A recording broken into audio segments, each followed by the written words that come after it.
नमस्कार। अब तक की सभी समाचारों को लेकर आपके साथ मैं हूं सुखवीर। आप देख रहे हैं आपका अपना चैनल भिवानी हलचल।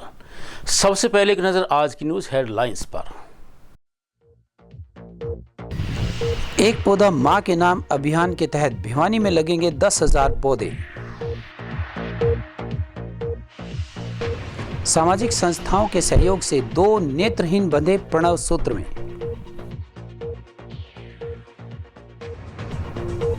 मच्छरों से होने वाली बीमारियों से बचने के लिए स्वास्थ्य विभाग ने चलाया विशेष अभियान। अब खबरें विस्तार से। मानव द्वारा अपनी स्वार्थ पूर्ति के लिए पेड़ों की अंधाधुंध कटाई ने पर्यावरण को बुरी तरह से प्रभावित किया है। परिणाम स्वरूप असंतुलित पर्यावरण का दुष्प्रभाव न केवल मनुष्य बल्कि पशु पक्षियों को भी भुगतना पड़ रहा है। जिला प्रशासन द्वारा 4 लाख पौधे रोपित करने का लक्ष्य रखा गया है। वहीं पर्यावरण संरक्षण के लिए प्रधानमंत्री नरेंद्र मोदी ने एक पौधा मां के नाम से अभियान की शुरुआत की है। भाजपा विधायक घनश्याम सराफ ने पौधारोपण करके वन महोत्सव का आगाज किया। सरकार द्वारा 75वें राज्य स्तरीय वन महोत्सव कार्यक्रम में पर्यावरण संरक्षण और प्रदूषण से बचाव के उद्देश्य से 2 महत्वाकांक्षी योजनाओं का शुभारंभ किया गया है। इनमें वन मित्र और एक पेड़ मां के नाम योजना शामिल है। वन मित्र गड्ढे खोदकर पेड़ लगाने के साथ साथ उसका संरक्षण भी करेंगे। इस कार्य के लिए उन्हें प्रति पेड़ के हिसाब से सरकार द्वारा 20 रुपये दिए जाएंगे। इसी तरह एक पेड़ मां के नाम योजना के तहत लोगों द्वारा लगाए गए पेड़ों को संरक्षण के लिए वन मित्रों को सौंपा जाएगा। इस काम के लिए सरकार द्वारा वन मित्रों को प्रति पेड़ के हिसाब से 10 रुपये दिए जाएंगे। विधायक घनश्याम सराफ ने कहा कि दुनिया में पर्यावरण प्रदूषण चिंता का विषय है। इस वर्ष हरियाणा में भी कई जिलों में तापमान 50 डिग्री सेल्सियस रहा, जिसमें लोगों को खासी परेशानी का सामना करना पड़ा। आसमान से प्रदूषण और धरती पर तापमान का निरंतर बढ़ना चिंता का विषय है। उन्होंने अपील की है कि हर परिवार कम से कम एक पौधा अवश्य लगाए। वहीं डॉक्टर राजेश वत्स ने बताया कि वन महोत्सव के तहत विद्यालयों व किसानों को 1.5 लाख पौधे निःशुल्क वितरित किए जाएंगे। इसके साथ ही उन्हें पौधे रोपित करने व उसका संरक्षण करने के बारे में भी प्रेरित किया जाएगा। ये कार्यक्रम करनाल से माननीय मुख्यमंत्री नायब सैनी जी ने इस वन महोत्सव के अभियान की शुरुआत की है और मोदी जी ने एक आह्वान किया है कि एक पौधा मां के नाम। तो हमने यहाँ भिवानी में भी वन महोत्सव एक अच्छे रूप से मनाया है। हज़ारों की संख्या में यहाँ पौधे लगे हैं और मैं ये आह्वान करना चाहता हूँ कि पीछे कोरोना काल में ऑक्सीजन के बगैर अनेक मौतें हुई हैं। वे मौतें अब आगे न बढ़े, उनका सिलसिला हम सबको ऑक्सीजन देने का काम पूर्ण रूप से करें, ये हमारा पूरा प्रयास है। आज भिवानी में और जैनियों की छतरी के पीछे इस कार्यक्रम की शुरुआत की है और हम ये मानते हैं कि जैसे 2.5 एकड़ ज़मीन पे 10,000 पौधे लगेंगे, तो हम ये मानते हैं कि हम इसमें से 10 एकड़ ज़मीन वन महोत्सव करने के लिए, वन लगाने के लिए हमारे इनको ज़मीन आवंटित की जाए, जिससे पौधों की संख्या और बढ़ जाए और भिवानी का प्रत्येक नागरिक सुरक्षित हो, इसके लिए हमारा प्रयास। तो उसे अपील करता हूँ कि एक पौधा अपनी माँ के नाम से लगाएं, जिससे पूरे हरियाणा का वातावरण।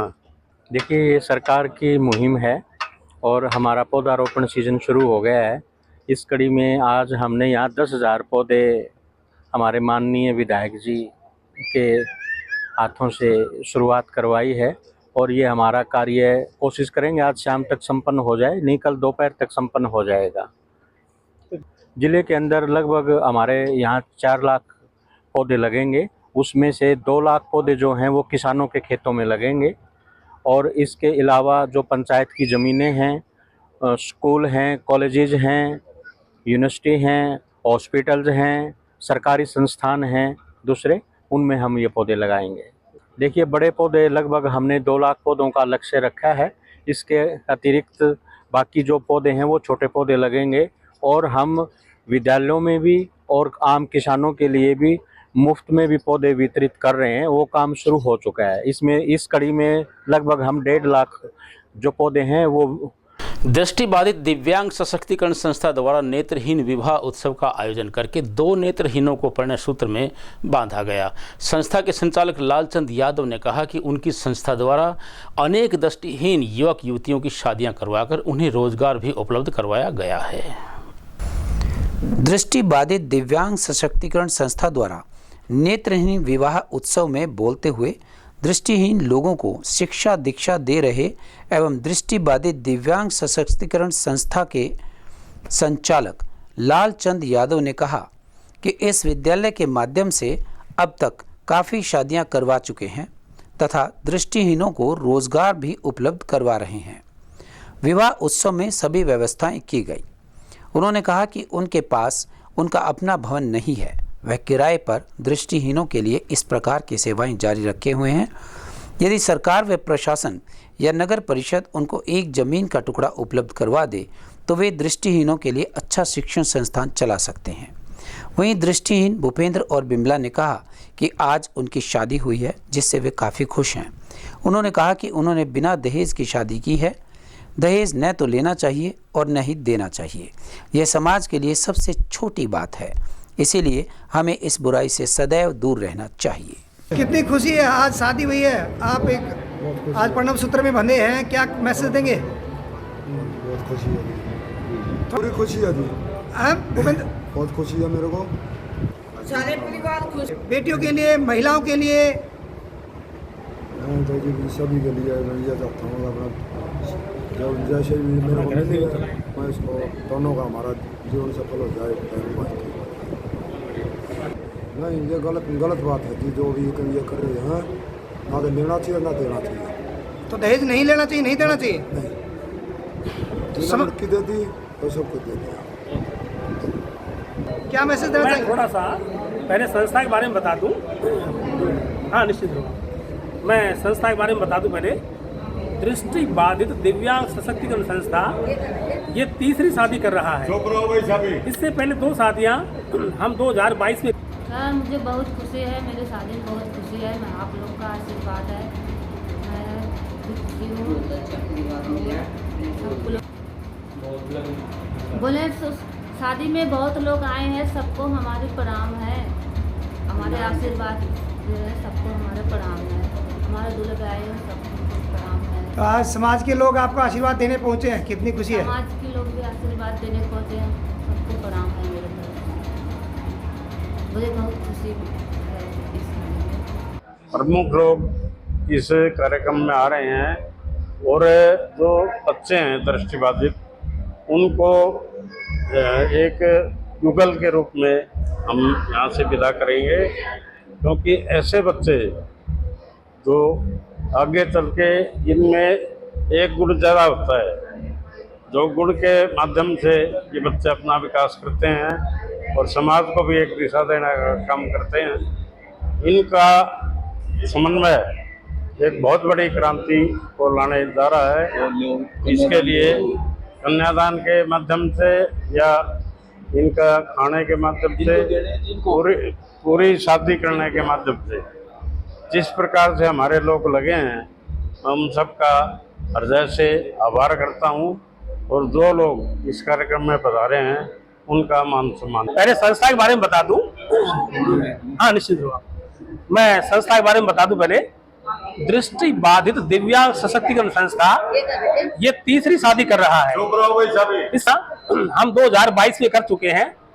इन शादियों को सफल बनाने में हमारी संस्था के सेक्रेटरी श्रीमान राम अवतार गुप्ता जी और हमारे सह सचिव श्रीमान मामन चंद जी, संस्था के प्रधान सीताराम सराज जी, उप प्रधान श्री दीपक चंद जी अग्रवाल जी और मैं संस्थापक एवं संचालक। यह संस्था 15 नवंबर 2019 को स्टार्ट की गई और इस संस्था के माध्यम से अब तक कुछ नेत्रहीन सरकारी जॉब भी पा चुके हैं। हम बेटियों की शादियां तो कर ही रहे हैं, इसके अलावा हम सब नेत्रहीनों को यहाँ से जोड़े की शादी हुई है। ये तीसरी शादी करवाई दृष्टिबाधित दिव्यांग जो संस्था है इन्होंने, तो यहाँ इसमें शामिल हो गए। बहुत ही खुशी अनुभव कर रहे हैं, बहुत ही ज़्यादा मतलब मन से बखान नहीं कर सकते, इतनी खुशी है। और भगवान से यही प्रार्थना करते हैं ये दोनों हमेशा जिंदगी में खुश रहें और सुखी रहें। बरसात के मौसम में मच्छर जनित बीमारियों में आम जन को बचाने के लिए स्वास्थ्य विभाग की टीमों के द्वारा जल भराव वाले क्षेत्रों की पहचान करके दवाइयों का छिड़काव किया जा रहा है ताकि मलेरिया, डेंगू व चिकनगुनिया की बीमारियों से जनता को बचाया जा सके। स्वास्थ्य विभाग के द्वारा जागरूकता अभियान चलाकर नागरिकों से अपने अपने कूलर्स, टैंकी, प्लास्टिक के कबाड़ में एकत्रित पानी को निकालने के लिए प्रेरित किया गया। स्वास्थ्य विभाग का कहना है कि उनके द्वारा गठित 33 टीमों के द्वारा यह अभियान अक्टूबर महीने तक चलाया जाएगा। भिवानी शहर में स्वास्थ्य विभाग की 33 टीमों ने घर घर जाकर जागरूकता अभियान व खड़े पानी में टेमीफॉर्म की दवाई व काला तेल का छिड़काव कार्य शुरू किया हुआ है। इस बारे में जानकारी देते हुए अभियान के कोऑर्डिनेटर जगदीश कुमार ने बताया कि बरसात के सीज़न में मच्छर जनित बीमारियों से आम लोगों को बचाने के लिए जागरूकता अभियान चलाया गया है। इसके तहत पार्किंग एरिया, गमलों, टंकियों, फ्रिज, कूलर, खुले में पड़े कबाड़ व टायर आदि स्थानों पर पानी खड़ा ना रहे, इसके लिए घर घर जाकर लोगों को जानकारी दी जा रही है तथा बर्तनों व कबाड़ में भरे पानी को खाली करवाया जा रहा है। इसके अलावा जहां लंबे समय से पानी सड़क या गड्ढों में या पार्कों में खड़ा है, उस पानी पर टेमीफॉर्म की दवाई या काला तेल का छिड़काव किया गया है। स्वास्थ्य विभाग के अधिकारी यह कार्य कर रहे हैं। इस कार्य में कुल 33 टीमें लगी हैं, जिनमें 17 टीम वाटर लॉगिंग के क्षेत्र में तथा 16 टीम मच्छर ब्रीडिंग चेकर के रूप में कार्य कर रही हैं। स्वास्थ्य विभाग की टीम आई, मलेरिया, डेंगू से बचाव बारे बताया गया। ठीक है, ये कहा गया कि भाई कहीं भी पानी 5-7 दिन से फालतू एक जगह नहीं रुकना चाहिए। ठीक है, और साफ सफाई का विशेष ध्यान रखें। हाँ, कूलर है, कूलर कोई भी ऐसा पानी का साधन हो जहाँ पानी रुकता हो, घड़ा है, कोई ड्राम है, कूलर है, उसमें पानी नहीं। सिविल सर्जन भिवानी डॉक्टर रघुवीर सांडिल्य के निर्देशन में हमने सारे सेक्टर 13 और सेक्टर 23 में हमारी स्वास्थ्य विभाग की टीमें लगी हुई हैं, जिसमें हमारे deputy civil surgeon doctor Rakesh Khatak ji, epidemiologist Shrimati Jyoti Kumari ji और हमारे तीनों स्वास्थ्य निरीक्षक सज्जन कुमार जी, सुनील कुमार जी और कुलदीप जी, और साथ में हमारे सभी जो स्वास्थ्य सुपरवाइजर हैं वो उनकी टीम जो 17 टीमें हैं वो सारे सेक्टर 13 और 23 में वाटर लॉगिंग एरिया को आइडेंटिफाई कर रहे हैं। और साथ में हमारी 16 ब्रीडिंग चेकर की टीमें हैं, वो सारी जगह पे जहाँ भी पानी खड़ा हुआ है वहाँ पे टेमीफॉस दवाई का छिड़काव कर रहे हैं। और साथ में जहाँ पे ये संभावना है कि यहाँ पे काफ़ी दिनों तक पानी खड़ा रहेगा, वहाँ पर हम काला तेल भी डाल रहे हैं ताकि उस जगह पे मच्छर अंडा ना दे सके और हमारे आसपास में मच्छर जनित बीमारियाँ पनपने की संभावना खत्म हो सके। इसके साथ में हम सेक्टर 13 के और 23 के सभी घरों में घर घर जा करके, जो खास करके बाहर पार्किंग का एरिया है या छोटे छोटे पार्क बना रखे हैं, वहाँ पे भी गमले, होदी, टंकियाँ, वाटर बोटल्स, पोट्स आदि को भी चेक कर रहे हैं। साथ में घरों में कूलर और फ्रिज की जो पीछे वाली ट्रे है उसको भी चेक कर रहे हैं और आम जनता को जागरूक कर रहे हैं कि यहाँ पे जो जैसे घरों के अंदर पानी की टंकियाँ हैं, ओदियाँ हैं या पुराने टायर हैं, फ्रिज की पीछे वाली ट्रे है, कूलर है या पक्षियों के लिए रखे पानी के सकोरे हैं, वहाँ पे मच्छर अपना अंडा दे सकता है। और उसके बाद में अंडा देने के बाद में लार्वा बनेगा, फिर पुप्पा बनेगा और फिर पूरा मच्छर बनेगा और वो अपने आसपास में आम जन को काटेगा। अब एक खबर चलते चलते, कांग्रेस और भाजपा के सामने अब विधानसभा चुनाव में टिकटों को लेकर बड़ी परेशानी आने वाली है। दोनों पार्टियों की टिकट को जीत का आधार माना जा रहा है।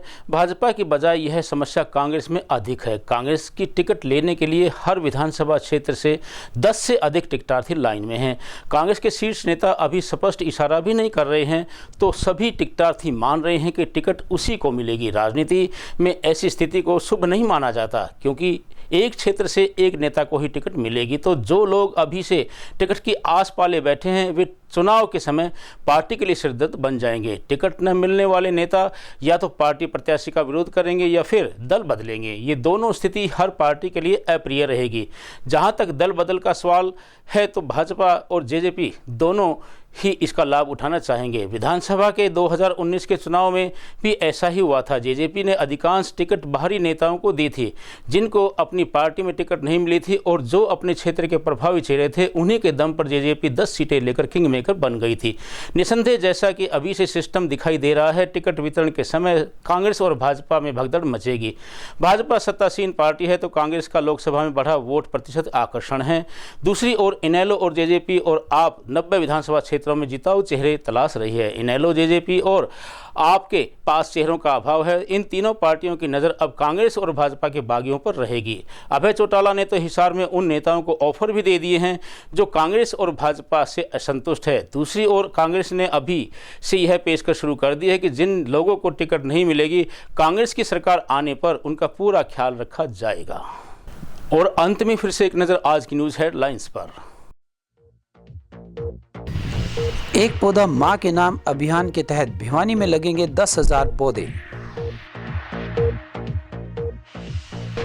सामाजिक संस्थाओं के सहयोग से 2 नेत्रहीन बंधे प्रणव सूत्र में।